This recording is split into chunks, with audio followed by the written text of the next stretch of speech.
Welcome back to the Flying with the Flock podcast, best place to get all of your Eagles and other NFL-related news. I'm your host, Matt.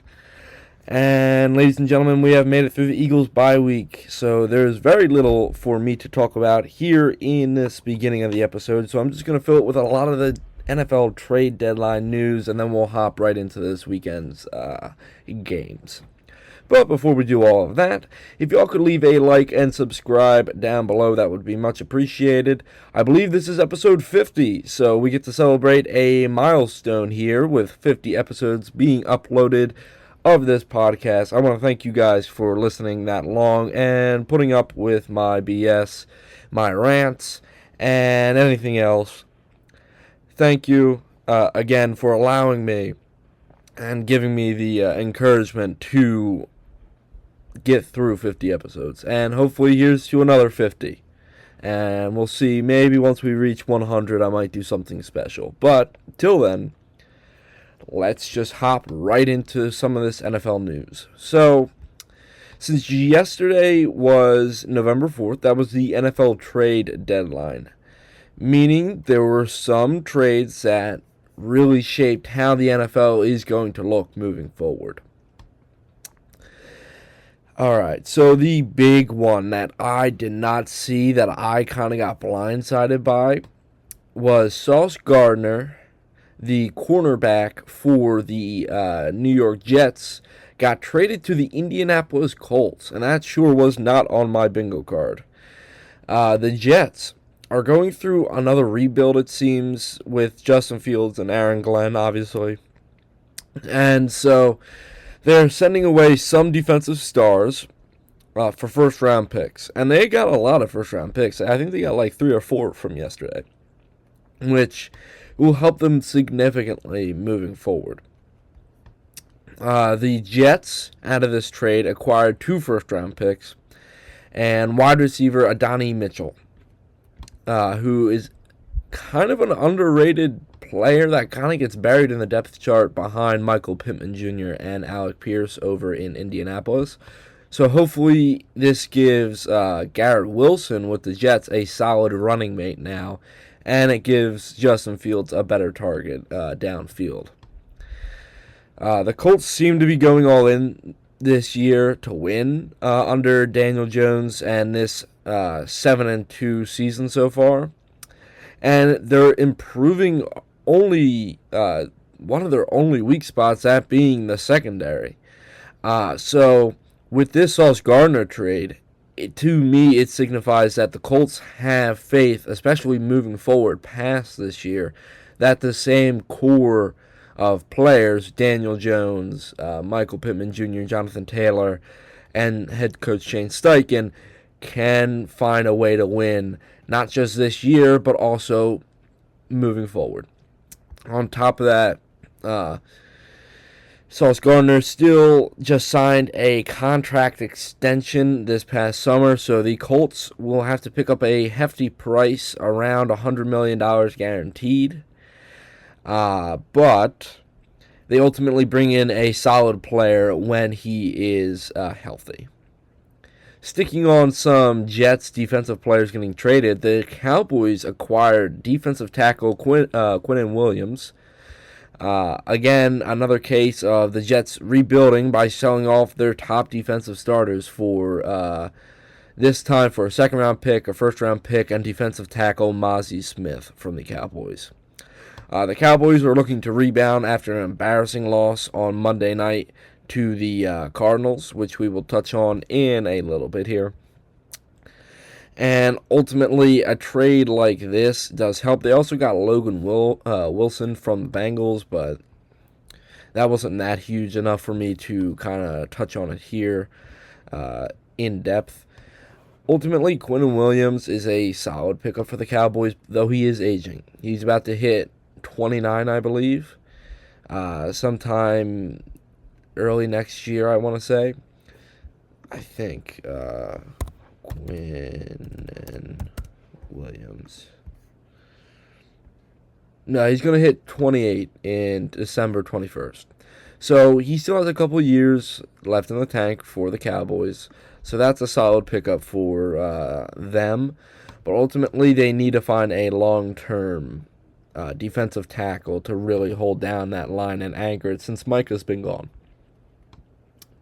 Obviously, they have Kenny Clark, who's an aging defensive tackle. He's kind of lost a step.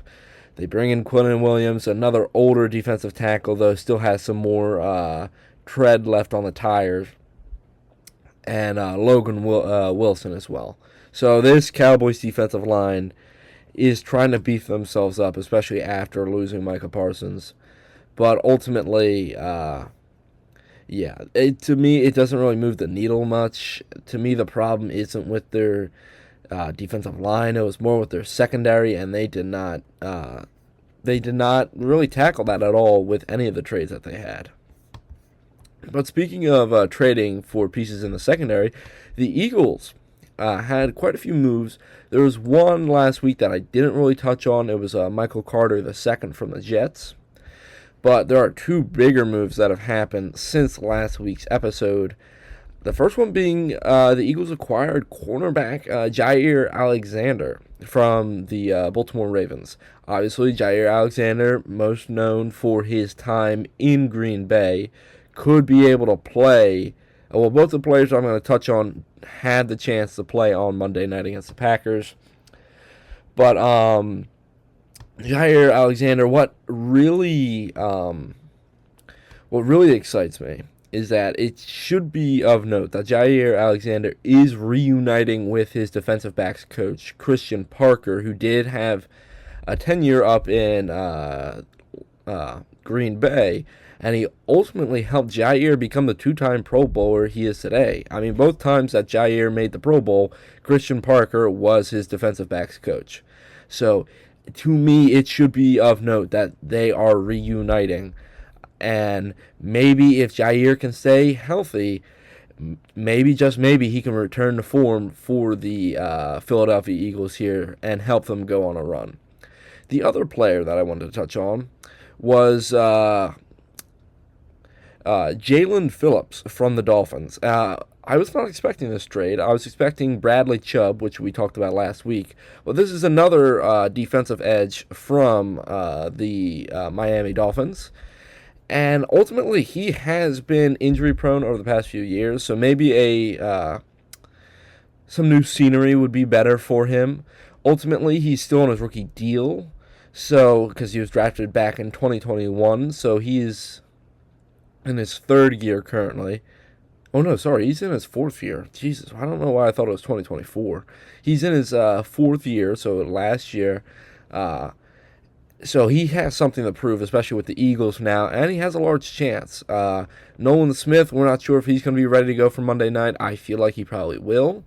But this just gives a good running mate for Nolan Smith. And Jalen Phillips, another young stud who has been heating up over the past few weeks. So the Dolphins decided to trade him and get something out of that entire situation. It should be a note that both players have a high upside for the price that the Eagles had to pay. Jaire costed the Eagles a seventh-round pick, and Jalen Phillips cost the Eagles a sixth-round pick. Both were former first-round picks with their drafted teams. So if we can get that first-round pick production out of both of these gentlemen, it could be a massive trade deadline for the Eagles here. There are two stories that have kind of just come out. Neither of them are trade deadline related, but I just wanted to touch on them because they will impact how I pick games and how I'm looking at games moving forward. Kyler Murray has been benched for Jacoby Brissett for what seems to be the foreseeable future, or at least until Jacoby Brissett falls apart.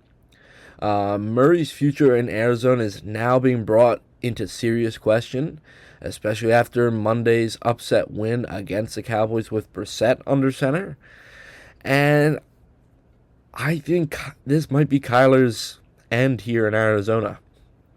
It doesn't mean it's going to be the end of him in the NFL. No. He's still a solid starting quarterback. It just means that the Cardinals will be shopping around Murray and his heavy price tag as well when it comes to his contract.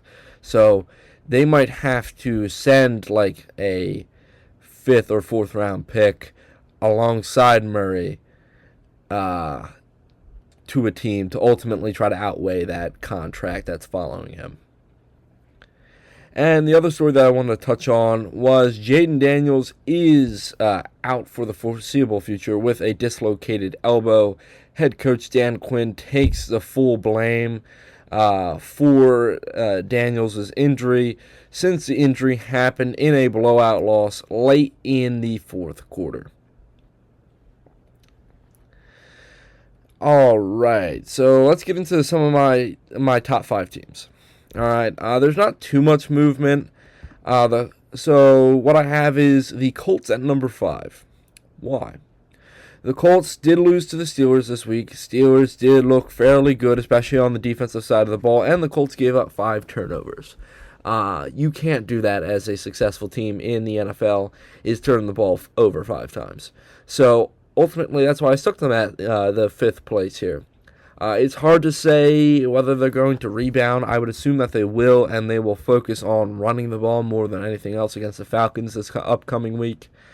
And so it should be safe to assume that the Colts will find their rhythm once again and get their MVP candidate, Jonathan Taylor, going in the backfield once again. At number 4, I have the Eagles. The reason is that the Eagles have ultimately made a lot of good moves during a bye week. Their division rivals have ultimately fallen significantly, and they're the first seed in the NFC now because teams like the Packers and Lions all lost. The Cowboys fall to 3-5-1, Commanders to 3-6, Giants to 2-7, while the Eagles sit atop of the NFC East at 6-2. So it's kind of hard for me not to put the Eagles up there at this point.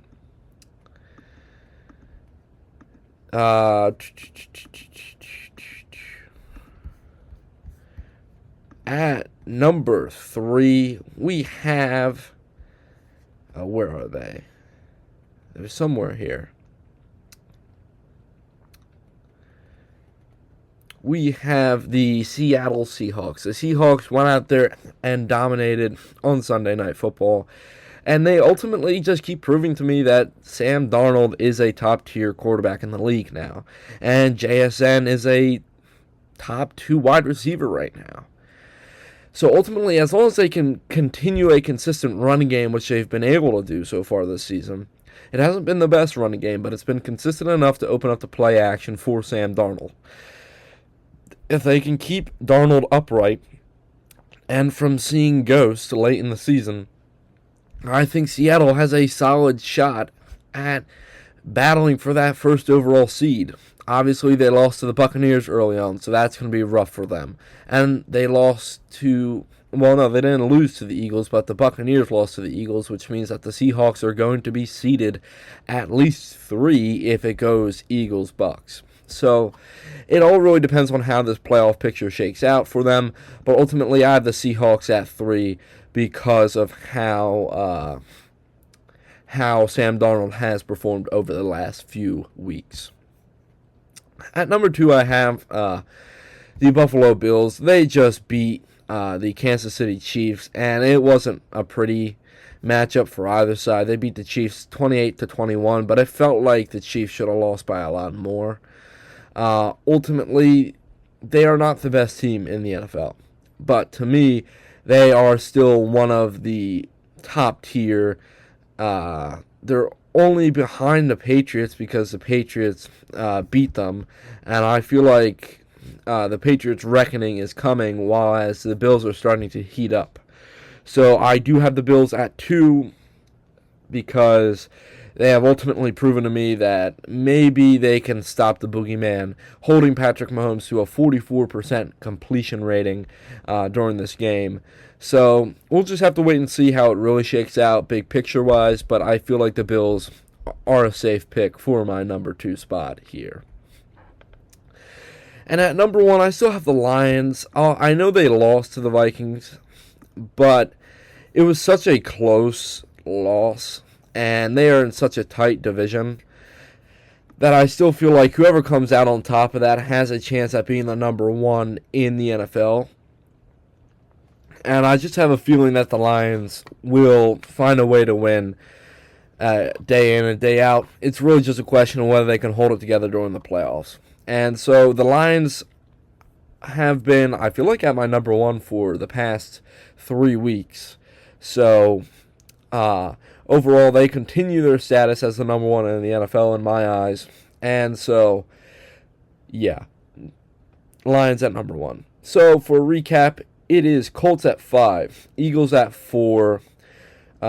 We have the Seahawks at 3, Bills at 2, and Lions at 1. Let me know what you guys think down in the comments below, whether that's a fair top 5 or not. Alright, so let's jump into some of this weekend's past games. Some games I'm going to blitz through because I don't have as much information on them, and some games I'm going to pick apart. Speaking of one that we're going to blitz through, Thursday Night Football, the Ravens bounced back under Lamar's first start since Week 3, I want to say. The Ravens beat the Dolphins 28-6. Lamar went 18 of 23, 204 yards, and 4 touchdowns through the air. He also had 5 carries for 14 yards on the ground. Derrick Henry had 19 carries for 119 yards on the ground. He was their leading rusher. Receiving-wise, Zay Flowers led the charge with 5 receptions for 64 yards. Isaiah Likely had 3 receptions for 60 yards. Charlie Kolar had 2 receptions for 23 yards and a touchdown. Mark Andrews had himself a big day. He had 2 receptions for 22 yards and 2 touchdowns. And Rashad Bateman had 2 receptions for 13 yards and a touchdown. Defensive-wise, they intercepted Tua once, and they were not really able to apply too much consistent pressure to the quarterback. It just seems like the Dolphins made a lot of mistakes themselves. Tua, he went 25 of 40, 261 yards, and 1 interception. Rushing-wise, their top rusher was Devon Achane. He only got the ball 14 times and rushed for 67 yards on the ground. He also had 6 receptions for 39 yards as well for those fantasy managers out there. Receiving-wise, the lead receiver was Jalen Waddle. Obviously, with Tyreek out, he's been the lead receiver for the past few weeks. He had 6 receptions for 82 yards. Wasn't able to find the end zone, though. Greg Dulcich had 5 receptions for 49 yards. Malik Washington, 3 receptions for 48 yards. And Nick Westbrook Ikeni had 2 receptions for 22 yards. Defensive-wise, they had 2 sacks on the quarterback, but they weren't able to force any turnovers to cut down this Baltimore lead. So ultimately, Baltimore with Lamar back looks better, not great. They look good against a bad team. I want to see what they look like against a good team, which we have a chance to see this week as they go up against the Vikings. And so the Dolphins, this is just a bad year. Mike McDaniels has been confirmed to be the head coach throughout this year. After that, it comes into question. And Tua ultimately looks like a shell of his former self. So even with very little pressure on him, he just was not able to find his receivers and find a way to win. Next up, we have the 49ers versus the Giants. The San Francisco 49ers beat the New York Giants 34-24. Mac Jones, he went 19 of 24, 235 yards and 2 touchdowns through the air. On the ground, Christian McCaffrey had himself a day. He had 28 carries for 106 yards and 1 touchdown. And Brian Robinson Jr. had 5 carries for 53 yards and a touchdown on the ground. Receiving-wise, Christian McCaffrey led the team in receiving again. He had 5 receptions for 67 yards and a touchdown, followed by Juwan Jennings, who had 4 receptions for 41 yards and a touchdown. Kendrick Bourne had 2 receptions for 34 yards. George Kittle, 4 receptions for 32 yards. And that's anybody else of note, realistically. Defensive-wise, this 49ers team struggled to put too much pressure on Jackson Dart, only recording 2 sacks on the day. And looking at the Giants, Jackson Dart himself won 24-33, 191 yards and 2 touchdowns through the air. He also led the team in rushing with 8 carries for 56 yards and a touchdown. Devin Singletary had 8 carries for 43 yards, and Tyrone Tracy Jr. had 5 carries for 18 yards. Neither of which were able to have too much of an impact through the air. Speaking of receiving, Darius Slayton had 5 receptions for 62 yards. Wan'Dale Robinson had 9 receptions for 46 yards. Theo Johnson had 3 receptions for 27 yards and a touchdown. And Gunnar Ozowa... this is going to be a rough one. Bear with me. Ozowelski had 1 reception for 24 yards and a touchdown. Thank you for having a hard name. Defensive-wise, they sacked the quarterback twice, but they did not put Mac Jones on his back enough to really force any turnovers or make him hold the ball long enough for the Giants to get a 3-and-out. Ultimately, 49ers continue to beat bad teams. They will have to face a good team this week in the Rams that they've already beaten. And Giants... better luck next time. I mean, y'all play the Bears, so I'm not sure that's going to be much easier, but have fun, Giants fans. I don't know. You guys suck anyway, so whatever.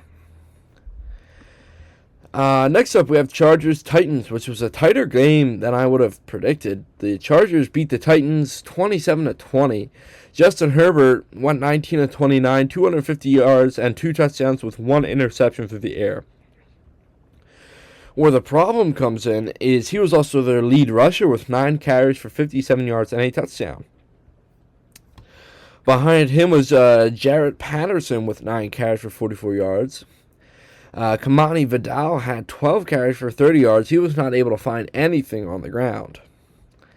Receiving-wise, their lead receiver was Ordan Gaston II with 5 receptions for 68 yards. Ladd McConkey had 4 receptions for 56 yards. Quentin Johnson had 4 receptions for 53 yards and a touchdown. Keenan Allen had 2 receptions for 41 yards. Trey Harris, 2 receptions for 18 yards. And that's anybody else of note, realistically.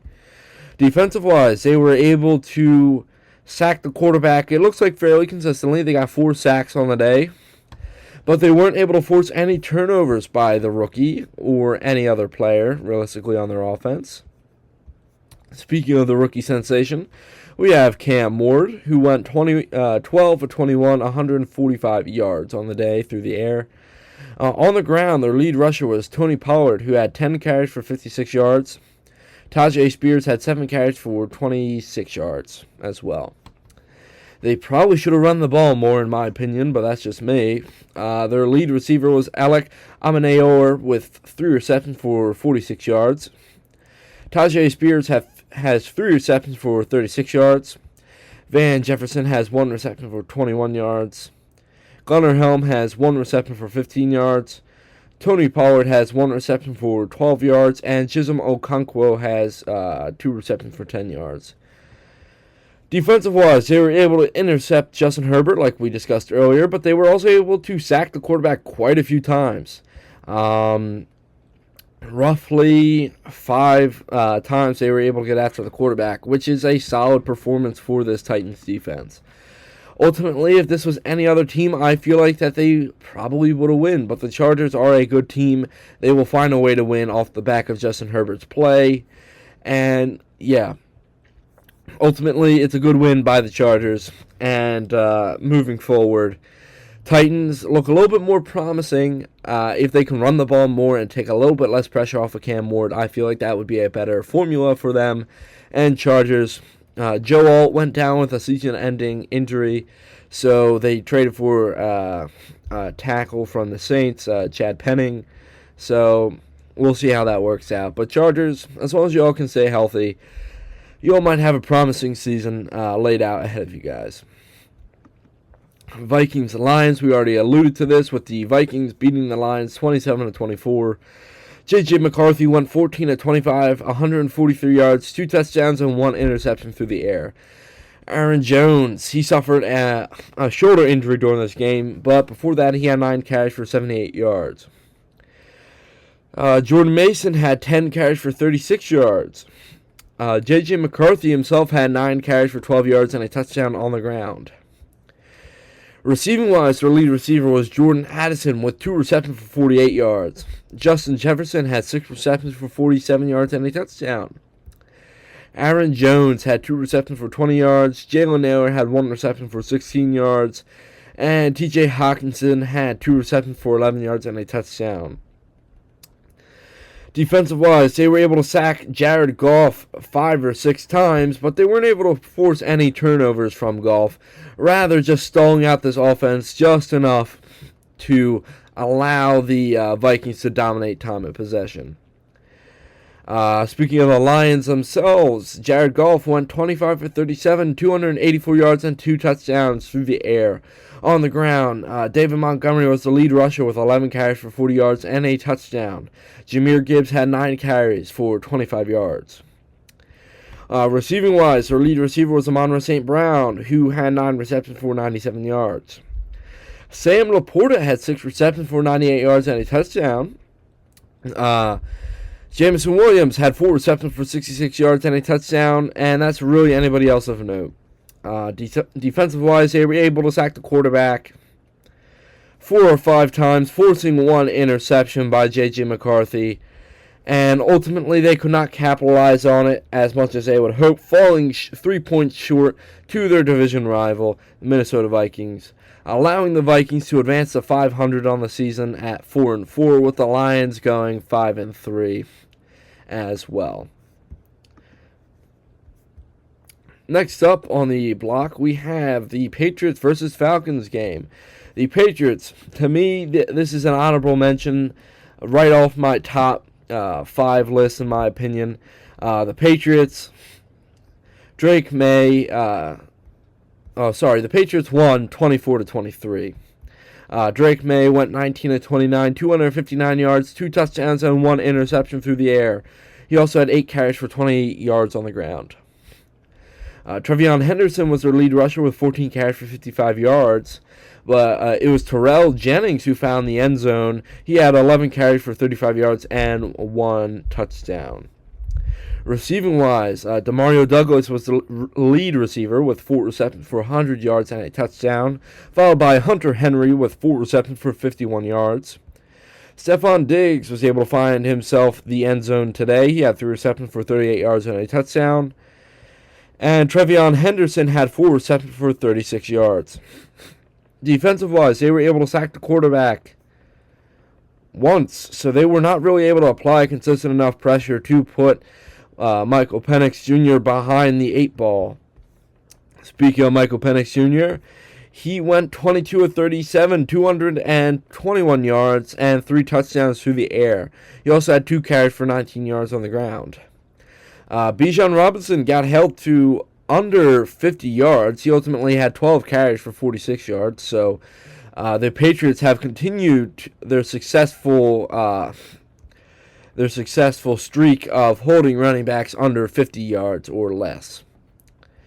Receiving-wise, the Falcons' lead receivers was Drake London, who had 9 receptions for 118 yards and 3 touchdowns, ultimately getting the hat trick this week.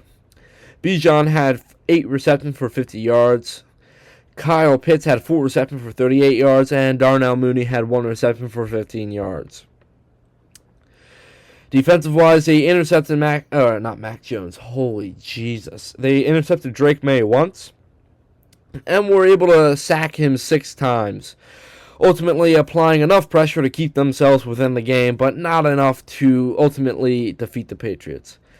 This was a tight, gritty win by the Patriots here, and they avoided the Falcons' comeback with it ending just short. And ultimately, they proved that maybe they are a top team in the AFC.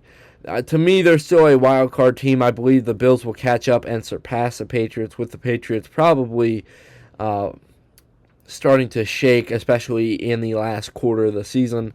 And the Falcons, this is a tough loss. This would have brought you closer to 500 on the season and would have helped you try to battle at least for a wild card spot. But ultimately, y'all just couldn't get it done when it mattered most. Hopefully, this week, you guys are going up against a Colts team that just lost. Yeah, Falcons fans, y'all might be in for a long couple of weeks here, but hopefully y'all find a way to bounce back, I guess. Next up, we have one of the better matchups this week. We've already kind of alluded to it, that being the Pittsburgh Steelers beating the Indianapolis Colts 27-20. Now, that could have a lot to mean when it comes to playoff seeding, but we'll get into that later down the line. And once I do my predictions for how I think the playoff seeding will come together, probably I will start doing that late December. Probably around Christmas time. But anyway, the Steelers beat the Colts 27-20 with Aaron Rodgers slinging the rock today. He went 25-35, 203 yards and 1 touchdown through the air. Their lead rusher was Jaylen Warren. He only had 16 carries for 31 yards and 2 touchdowns, so he was fairly efficient in the red zone. Just overall, he was not that great of a back today. Receiving-wise, their lead receiver was Calvin Austin. He had 5 receptions for 56 yards.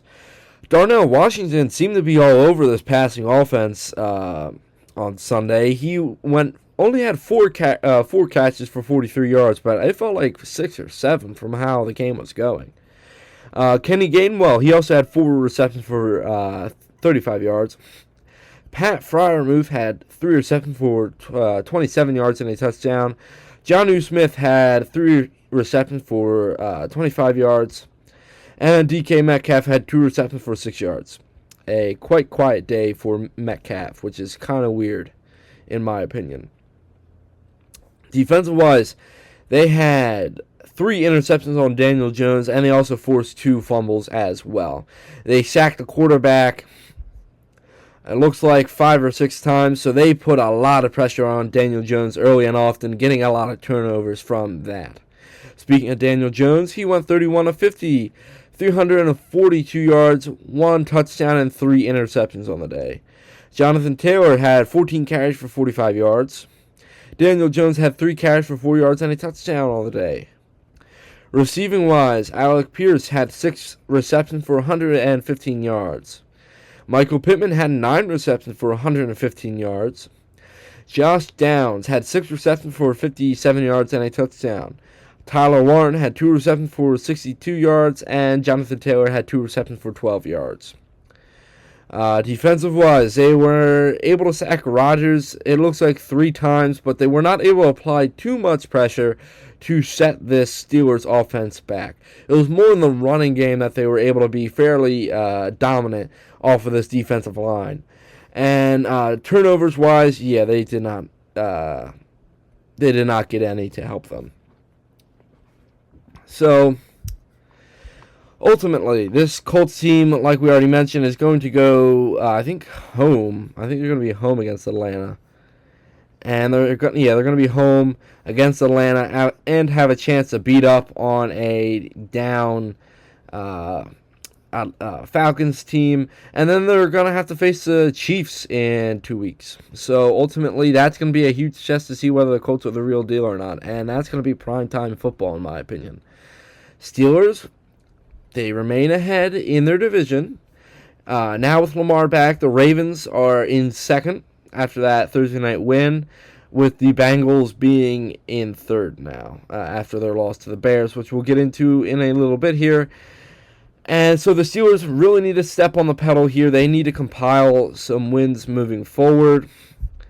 They got teams like the Chargers. That could be a win. They got the rematch against the Bengals. That could be a win. They got a matchup against the Bears.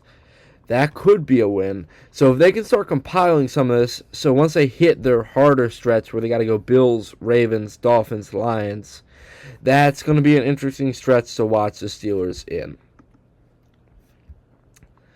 Next up, we have the Broncos with a another comeback win, 18-15 over the Houston Texans. Bo Nix, he went 18-37, 173 yards, 2 touchdowns, and 1 interception. Rushing-wise, their lead rusher was J.K. Dobbins, who had 15 carries for 61 yards on the day.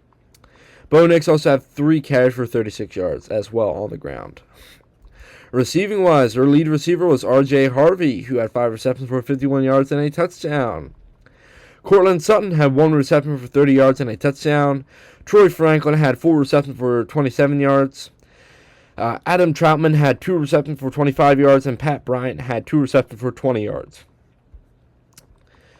Defensive-wise, they were able to sack the quarterback quite a few times, registering around 4 to 5 times for sacks. And they also did knock C.J. Stroud out of the game with a concussion, so that should be of note as well. But ultimately, they were not able to force too many turnovers. They just had to really claw their way back and try to get 3 and outs by this Davis Mills-led Texans team. Speaking of Davis Mills, he went 17 of 30, 137 yards through the air. He also had 2 carries for 7 yards on the ground. But C.J. Stroud, that was the big story that came out of this game. He went out with an apparent concussion. But before that, he went 6 for 10 and 79 yards. So he was fairly efficient early on when he was in the game. He also had 2 carries for 12 yards. Their lead rusher was Nick Chubb. He had 11 carries for 34 yards. Jaquavius Marks had 10 carries for 27 yards. Receiving-wise, their lead receivers was Dalton Schultz. He went 6 for 77. Nico Collins went 7 for 77 receiving. Xavier Hutchinson had 3 receptions for 30 yards. Christian Kirk had 4 receptions for 26 yards. And that's really anybody else of note, in my opinion. And defensive-wise, they were able to sack the quarterback once, which is by far not enough. But they also did get a turnover with 1 interception coming on the day. Ultimately, they needed to apply much more pressure to Bo Nix to try to stifle this Broncos offense. And they needed to run the ball more. I mean, 11 carries isn't going to be enough for your lead back. I know they're trying to split it between Nick Chubb and Jaquavius Marks, but I still feel like, the running backs need to be more efficient in finding the holes in the run game, which might come on the offensive line. And 2, rushing-wise, they need to see more carries, especially if you have your backup quarterback in. All right, so a very interesting game here. We have the Bears versus the Bengals. The Bears beat the Bengals 47-42. Caleb Williams, he went 20 for 34, 280 yards and 3 touchdowns through the air. Rushing-wise, their lead rusher was Kyle Monangai. He had 26 carries for 176 yards on the ground. Caleb Williams had 5 carries for 53 yards. Receiving-wise, their lead receiver was Colston Loveland. He had 6 receptions for 118 yards, and he had his first 2 career NFL touchdowns. DJ Moore had 4 receptions for 72 yards. Olamide Zaccheaus had 2 receptions for 58 yards and a touchdown. Caleb Williams had 2 receptions for 22 yards and a touchdown on the day. That tells you what kind of game this was. And defensive-wise, they were able to intercept Joe Flacco twice, and they were able to sack the quarterback, looks like 3 times. So just not enough to really stifle this Bengals offense too much. Speaking of the same Bengals offense, Joe Flacco, he went 31 of 47, 470 yards, 4 touchdowns, and 2 interceptions on the day. Rushing-wise, their lead rusher was Chase Brown with 11 carries for 37 yards. That's a joke. Receiving-wise, their lead receiver is T. Higgins, who had 7 receptions for 121 yards and 2 touchdowns. Nice to see T. Higgins getting a 100-plus receiving yard game. Jamar Chase had 6 receptions for 111 yards. Chase Brown had 8 receptions for 75 yards. Andre Yoshua had 5 receptions for 66 yards and a touchdown. Tanner Hudson had 2 receptions for 42 yards, and Noah Fant had 2 receptions for 28 yards and a touchdown. And defensive-wise, this defense was able to sack the quarterback twice, but it just really wasn't enough to stop this dynamic Ben Johnson offense. And this was the Ben Johnson offense at its peak, like what it can do for this Bears offense. And it's just high-flying, weird. You had DJ Moore throwing passes. You had the backup quarterback coming in throwing passes. You had a tight end throwing passes. So it's just weird. It keeps you on your toes. And I'm excited to say that I'm going to officially be going to see the Bears versus the Eagles on Black Friday for that primetime game. And ultimately, I will be able to see Caleb Williams and this Ben Johnson offense trying to work its weird magic against the Birds. So, yeah. Ultimately, though, Bears, this is a solid win. They're starting to compile some wins, especially in their division, which they're still third in, but it's not by much. It's a tight division. They could, if they find a way to win a couple of these games coming up here against the Giants, against the Vikings, against the Steelers, then they might be able to pull ahead in their own division and lead the NFC North, which I don't think that was on anybody's bingo card this year, but it could happen. Bengals, this is another tough loss. It was a close loss at the end of the game, and it's clear that a lot of the Bengals players are frustrated. At this point, y'all would need to win out, in my opinion, to get a solid wild card spot, if at all.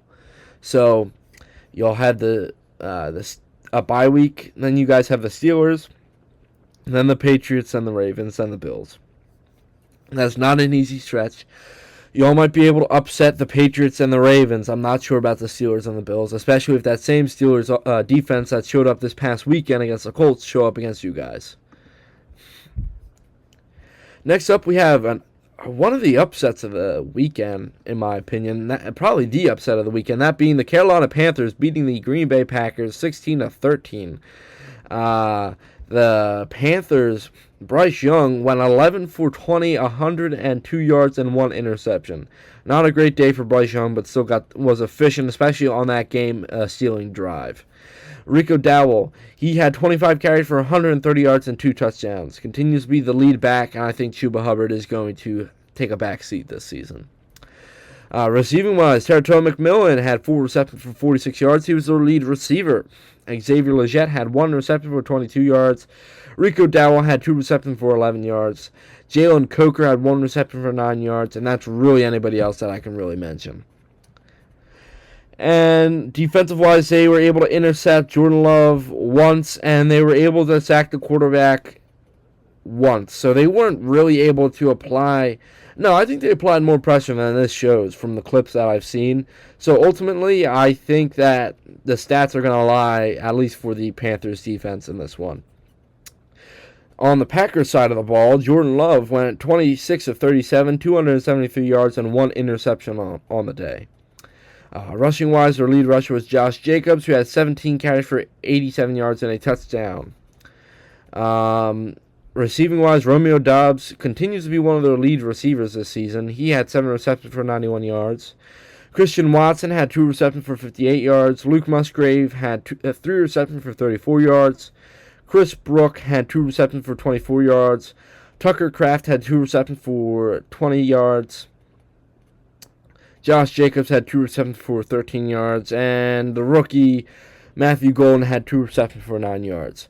It should be a note that Tucker Kraft is now down with an ACL injury, so he will miss the rest of the season, taking out one of Jordan Love's favorite targets for the rest of the season. Defensive-wise, they intercepted Bryce Young once, but they were not able to sack the quarterback more than once. So that's ultimately where the Packers failed, was keeping the Panthers down and out and continuing their 3-and-outs. So ultimately, it's just a bad loss for the Packers. They've lost to 2 bad teams in the Browns and the Panthers. And now the Panthers, although I just called you guys a bad team, y'all advanced to 5-4 on the season. And ultimately, y'all are second in the NFC South. And if things shake your way and you guys continue to win, which I'm not sure will happen, especially, well, no, y'all have the Saints. That's going to be an easy win. Falcons could be a win. 49ers could be a win. But if things shake your way and the Buccaneers maybe start to fall short, maybe y'all walk away with the NFC South title. And Packers, if y'all are going to want to win this NFC North, y'all can't lose to teams like the Panthers right now. All right, we're going to blitz through this game. Rams-Saints. Rams beat the Saints 34-10. Matthew Stafford won 24-32, 281 yards and 4 touchdowns through the air. On the ground, Kyren Williams had himself a day. He had 25 carries for 114 yards and 1 touchdown. Receiving wise, Puka Nacua had 7 receptions for 95 yards and a touchdown. Devontae Adams had 5 receptions for 60 yards and 2 touchdowns. Terrence Ferguson had 2 receptions for 54 yards. Davis Allen had 3 receptions for 37 yards. Tyler Higbee had 3 receptions for 13 yards and a touchdown. And that's anybody else of note, realistically.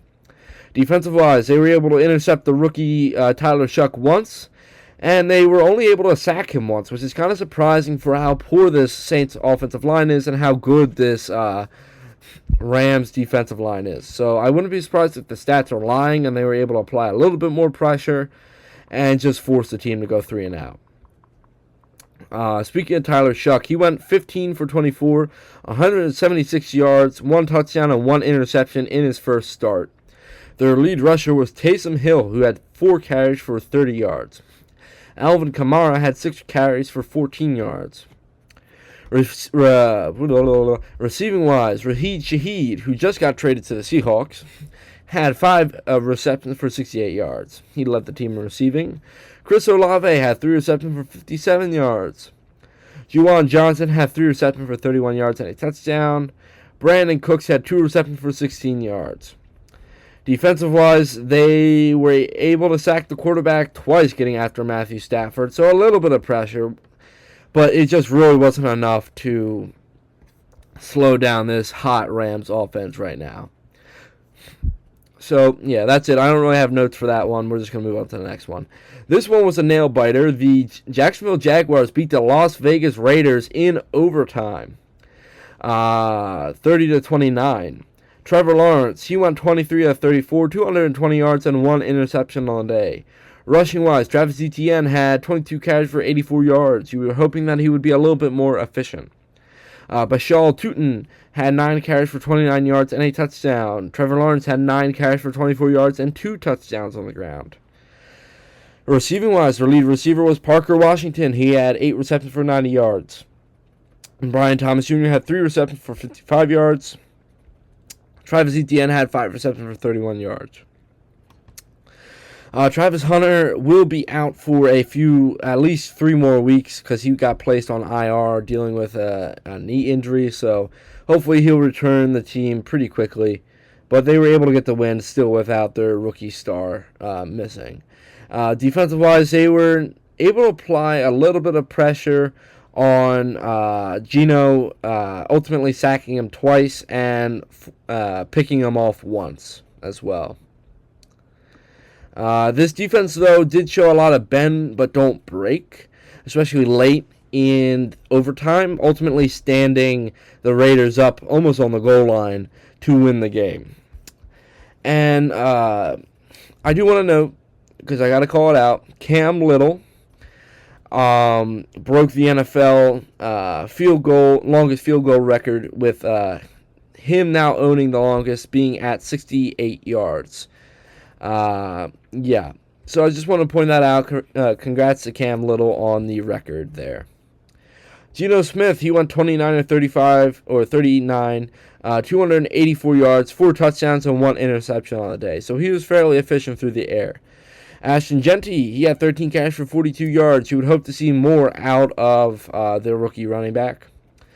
Their lead receiver was Brock Bowers, who also had a hat trick on the day, unfortunately for my fantasy team. Going up against them, he had 12 receptions for 127 yards and 3 touchdowns on the day.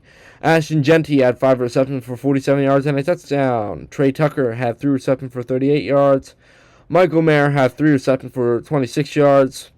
And Jacoby Myers, who also just got traded to the Jaguars, had 4 receptions for 23 yards. Defensive-wise, they were able to intercept Trevor Lawrence once, but they were not able to apply consistent enough pressure to put Trevor Lawrence on his back and stall out a couple of these Jaguars drives. Ultimately, a late surge from the Jaguars helped force overtime, and then ultimately they stopped the Raiders, who went for a 2-point attempt to win the game late in OT, ultimately meaning the Jaguars come out on top at 5-3, and the Raiders fall to 6-2, which is kind of surprising, but at least Geno Smith and this offense looked a little bit more competitive this week. Chiefs-Bills, we've already kind of touched on it, and I've alluded to it a little bit. Josh Allen, he went the Bills beat the Chiefs 28-21, if you don't remember me saying that earlier. Josh Allen, he went 23 of 26, 273 yards, and 1 touchdown on the day. James Cook, he led the team in rushing at 27 carries for 114 yards. And Josh Allen also had 6 carries for 19 yards and 2 touchdowns on the ground. Receiving-wise, Dalton Kincaid had 6 receptions for 101 yards and 1 touchdown. Khalil Shakir had 7 receptions for 43 yards. Dawson Knox had 1 reception for 30 yards. Elijah Moore had 1 reception for 28 yards. Jackson Hawes had 1 reception for 18 yards. Keon Coleman had 2 receptions for 18 yards. And Ty Johnson had 2 receptions for 12 yards. Defensive-wise, they were able to sack Mahomes quite a few times and force 1 interception of Mahomes as well. They ultimately sacked Mahomes 4 times and intercepted him once, applying enough pressure to force Mahomes to make mistakes. Speaking of Mahomes and mistakes, he went 15 of 34, 250 yards, and 1 interception on the day. Rushing-wise, their lead rusher was Kareem Hunt, who had 11 carries for 49 yards and a touchdown. At least it wasn't Patrick Mahomes who led your team in rushing this week, Chiefs fans, so I guess that's something you can look forward to. Rashid Rice, he was the lead receiver. He had 4 receptions for 80 yards. Hollywood Brown had 2 receptions for 73 yards. Travis Kelce had 4 receptions for 66 yards. Xavier Worthy had 3 receptions for 23 yards. And that's really anybody else of note. Defensive-wise, they were able to sack Allen twice. And I know that they weren't able to get consistent enough pressure on Allen to force any turnovers or put this Bills team behind the sticks too often. They were just able to stand them up, especially late in the game, to try to get themselves back in the game, that being the Chiefs. Ultimately, it was a close and fun game, but the Bills came out on top, which historically happens in the regular season. This was the team's 10th matchup between each other since 2020, so that was a special time. Mahomes had a 44% completion rating against this Bills defense, and Josh Allen had an 88% completion rating against this Chiefs defense. So we're now seeing why one's the reigning MVP and the other one lost the Super Bowl last year and is at 5-4 on the season. All right, Sunday night, I'm going to blitz through this game because this was kind of a blowout as well. We already touched on the Jayden Daniels injury, but the Seahawks beat the Commanders 38-14. Sam Darnold, he went 21 out of 24, 330 yards, 4 touchdowns, and 1 interception on the night. Kenneth Walker had 11 carries for 42 yards. Zach Charbonnet had 8 carries for 25 yards. Their lead receiver was who else but Jackson Smith and Jigba. He had 8 receptions for 129 yards. Cody White had 1 reception for 60 yards and a touchdown. Troy Horton had 4 receptions for 48 yards and 2 touchdowns. Elijah Areo had 2 receptions for 29 yards and 1 touchdown. A.J. Barner had 3 receptions for 24 yards, and Zach Charbonnet had 1 reception for 21 yards. Defensive-wise, they were able to intercept Jayden Daniels once and were able to sack the quarterback quite a few times, ultimately registering 4 sacks on the night. Jayden Daniels, he got injured late in the fourth quarter, but before that, he went 16 of 22, 153 yards, and 1 interception on the night. Rushing-wise, their lead rusher was Chris Rodriguez Jr. He had 12 carries for 65 yards and a touchdown. Jayden Daniels had 10 carries for 51 yards and a touchdown. And Ja'Cory Cross-Key-Merritt had 12 carries for 38 yards. Receiving-wise, their lead receiver is Zach Ertz. He had 4 receptions for 46 yards. Deebo Samuel had 5 receptions for 41 yards. Jalen Lane had 3 receptions for 29 yards. John Bates had 2 receptions for 20 yards, and that's really anybody else of note on that receiving list. Defensive-wise, they were not able to sack the quarterback once, but they were able to force Sam Darnold to throw 1 interception. So I guess that's a consolation for not being able to apply much pressure against this Seahawks offense. Ultimately, like I said, Commanders lost a lot more than just a game. They lost their franchise quarterback in this game, ultimately dislocating his non-throwing elbow, which could be important later down the line. I don't think he tore any ligaments or such in the elbow, so he got lucky on that front. And he had to get walked off in an air cast to immobilize it. So ultimately, it was a pretty gruesome injury. And it's just unfortunate. The Commanders are going to have to start Marcus Mariota against the Lions. That's going to be a loss. Against the Dolphins, that could be a win or a loss. The Broncos, that's going to be a loss. And the Vikings, that's going to be a loss. At the very least 4 weeks, if not more.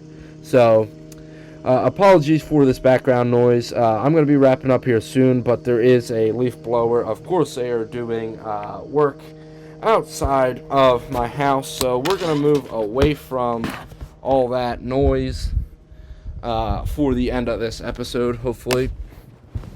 So I do apologize for the poor audio quality. Now I shifted over to a different spot, so hopefully it's quieter. The Cardinals upset the Cowboys on Monday night, like I had predicted. Although I predicted with Murray under center, but Cardinals beat the Cowboys 27-17. Jacoby Brissett for the Cardinals. He went 21-31, 261 yards and 2 touchdowns. The lead rusher was Amari DiMarcado. He had 14 carries for 79 yards. Zonovan Knight also had 9 carries for 27 yards. So they are still splitting those carries between those backs there. Receiving-wise, Marvin Harrison Jr. was their lead receiver. He had 7 receptions for 96 yards and a touchdown on the day. Michael Wilson was right behind him. He had 3 receptions for 61 yards. Trey McBride was able to find the end zone this week. He had 5 receptions for 55 yards and a touchdown. Elijah Higgins had 3 receptions for 30 yards, and that's really anybody else of note. And defensive-wise, they were able to intercept Dak Prescott once, and they were not able to apply too much pressure, only recording... Oh, no, they applied more pressure than I was seeing. They sacked the quarterback 5 times. So they were able to get after the quarterback, which ultimately helped them stall this explosive Cowboys offense. Dak Prescott, speaking of the Cowboys offense, he went 24 of 39, 250 yards, 1 touchdown, and 1 interception through the air. Rushing-wise, their lead rusher was Javonte Williams. He had 15 carries for 83 yards. Dak Prescott also had 4 carries for 34 yards. Their lead receiver was CeeDee Lamb, who had 7 receptions for 85 yards. George Pickens had 6 receptions for 79 yards. Jake Ferguson had 5 receptions for 50 yards. And Luke Schoonmaker had 1 reception for 14 yards. And I guess I'll include this next guy since he had a touchdown. Ryan Flournoy had 2 receptions for 12 yards and a touchdown on the day.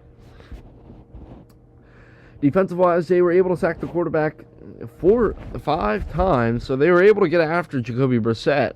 But Jacoby Brissett was just able to find a way to win this game, ultimately. And they could not get any turnovers, which did not help their cause in the long run. Alright, so last week I went, I believe, 10-4 on my predictions. So that puts my overall prediction record on the season at 89-45. So let's pick this weekend's games. On Thursday Night Football, we have one of the more forgettable Thursday Night Footballs, because I didn't even know that these were the teams playing. It's the Raiders versus the Broncos. Give me the Broncos here pretty easily. They're going to shut down the Raiders, though the Raiders might give them a little bit more of a fight because it's a division matchup. But give me the Broncos 38-20. Falcons-Colts. Colts, I feel like, are going to bounce back and just beat the crap out of the Falcons here. Give me the Colts winning 28-13 against the Atlanta Falcons. Browns-Jets. Give me the give me the Browns here. I just think that they're the better team out of the two. And the Jets just lost a lot of pieces on defense, so they're going to have to figure out how they're going to readjust. This Browns team ultimately knows how to win when it matters against bad teams, so give me the Browns beating the Jets in probably a close matchup, 20-14. Saints-Panthers, give me the Panthers here, although I think it's going to be a tighter matchup than what people think. Give me the Panthers finding a way to win and extending their win streak. Ultimately winning this game 31-24. Patriots-Buccaneers. Give me the Bucs. I think the Bucs are just going to find a way to win, coming off of a bye week here, and are going to be well prepared for the Patriots. Baker Mayfield, I feel like, is going to torch this Patriots secondary. And, yeah, that's all she wrote, realistically. So give me the Buccaneers beating the Patriots. What's a fair score? Let's go probably in another tight matchup. Let's go 31-27. Or no, 31-28. Ravens Vikings. Give me the Ravens in this matchup. I think with Lamar, they're going to find a way to win, and ultimately they're going to find a way to start compiling some wins to try to make a push towards the playoffs here. And I just think J.J. McCarthy is going to struggle against this surging Ravens defense here. So give me the Ravens beating the Vikings, again, in probably another close matchup this week, 38-35. Next up, we have the Bills-Dolphins. Give me the Bills by a landslide. Give me the Bills probably 41-20. Yeah, 41-20. Giants-Bears. Give me the Bears. The Bears have just been on a roll the past couple of weeks, and I just think the Giants are about to take a nosedive. So give me the Bears beating the New York Giants. Probably closer than what people think, but give me the Bears beating the Giants 30-21. Jaguars-Texans. Give me the Jaguars. If C.J. Stroud is not playing, which I don't think he is after that concussion, I just think that this Jaguars defense is going to get after Davis Mills and ultimately make him uncomfortable, which should be their ultimate goal as of right now. So give me the Jags over the Texans 27-16. Cardinals-Seahawks. Give me the Seahawks here. Although the Cardinals have looked good, I still feel like the Seahawks are the better team. They're my number 3 team in the NFL right now. So give me the Seahawks beating the Cardinals in a close matchup, 27-24.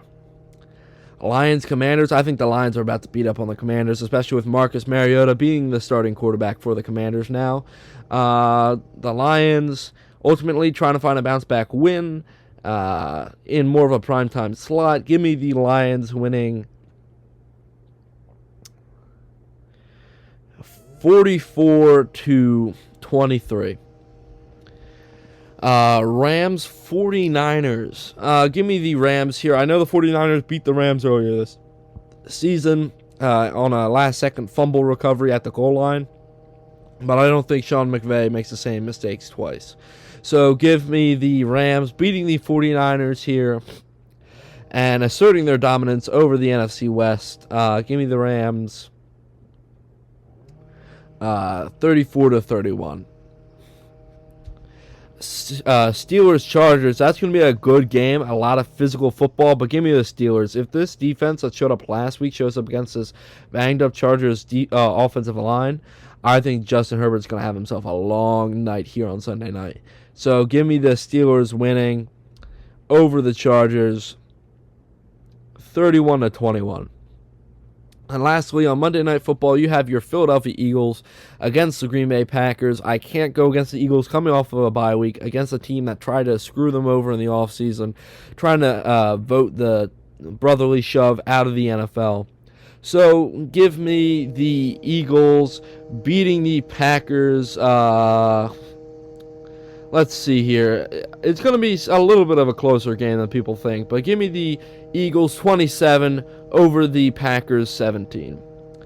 All right, so that's it for this week's episode of the Flying with the Flock podcast. Thank you for allowing me to reach episode 50 here, guys. I'm sorry for this background noise. I will make it up for you guys in the next episode. But yeah, I'm just going to sign off here. Again, sorry for the poor audio quality at the end. Remember, go Birds.